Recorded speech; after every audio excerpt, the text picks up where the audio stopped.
জয়গুরু সুপ্রভাত। পরমপিতা রাতুল রাঙাচরণে ভক্তিপূর্ণ ভূমিষ্ঠ প্রণাম জানিয়ে শুরু করছে আলোচনা প্রসঙ্গ থেকে পাঠ।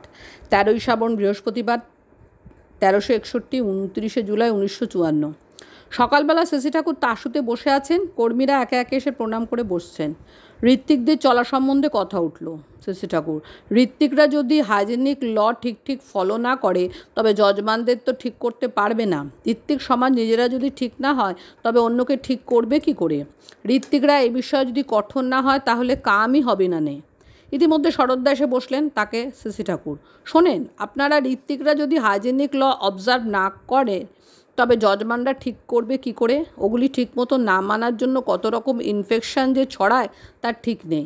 ঋত্বিকরা যদি জীবনীয় চরিত্র, জীবনীয় বাণী, জীবনীয় অনুচর্য, জীবনীয় অনুপ্রেরণা বহন না করে তবে যজমানদের দেবে কি? নিকুঞ্জ মিশ্রদাকে: তুই যেখানে সেখানে চাটা খাস নাকি? নিকুঞ্জদা: না।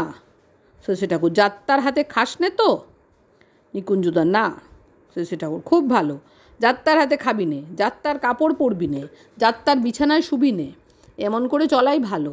অজিতদা: এক বাড়িতে যদি কয়েকজন ঋত্বিক একসাথে যান তবে কি প্রত্যেকেই আলাদা রান্না করে খাবেন? এ করতে গেলে সে বাড়িতে হয়তো অনেক অসুবিধে হয়। শশী ঠাকুর: শত অসুবিধা হোক, হাইজেনিক স্ট্যান্ড পয়েন্ট ঠিক রাখা দরকার। আগে শরীর না আগে হাড়ির ইকোনমি? শরদ্দা: আচ্ছা, ওদের মধ্যে যদি একজন বামুন ঋত্বিক থাকে তাহলে তিনি রান্না করলে তো সকলে খেতে পারে। শশী ঠাকুর: পারে, কিন্তু তাহলে ওই ঢিলেমি চাড়ায় যাবে।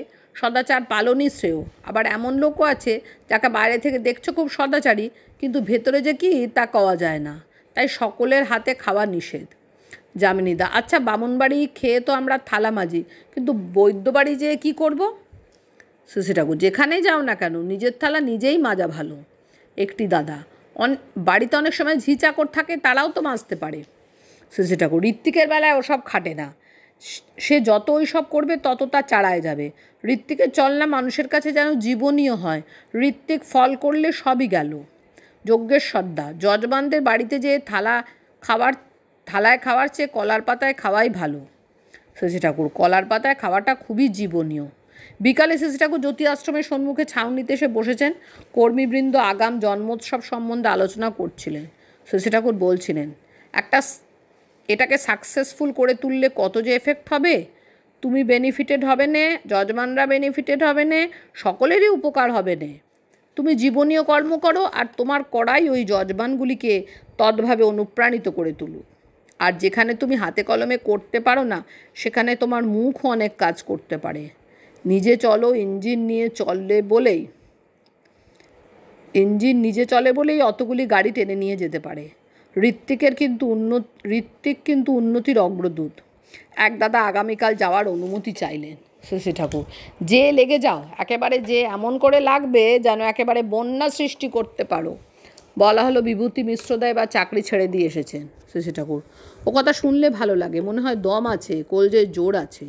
বনবিহারীদা: পুরনো ফিল্ডে যে বেশ অসুবিধা হয়, যারা সব ছেড়ে দিয়ে বসে আছে তাদের ঠিক করা মুশকিল।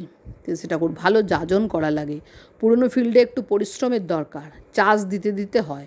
ধানের চাষা হলো ক্ষেতের চাষা, আর তোমরা হলে মানুষের চাষা। রীতিমতো পরিশ্রম করা চাই। এই করার ভিতর দিয়ে তোমার এফিসিয়েন্সি আর একজনকে ইনডিউস করে, আবার আর একজনের এফিসিয়েন্সি তোমাকে ইনডিউস করে।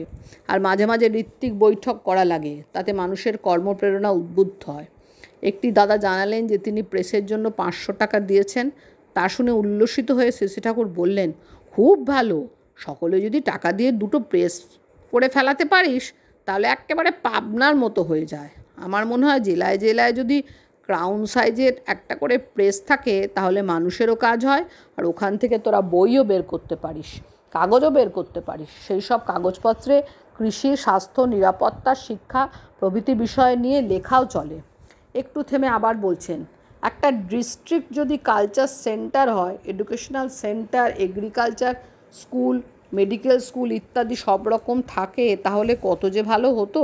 এখন মানুষগুলো যদি সাকসেসফুল করে তুলতে পারো, প্রত্যেকটা পরিবারকে যদি ঠিক করতে পারো, তাহলে দেখো কি কাম হয়ে যায়। আর এই হচ্ছে সব কিছুর প্রথম পদক্ষেপ। জয়গুরু বন্দে পুরুষোত্তমম।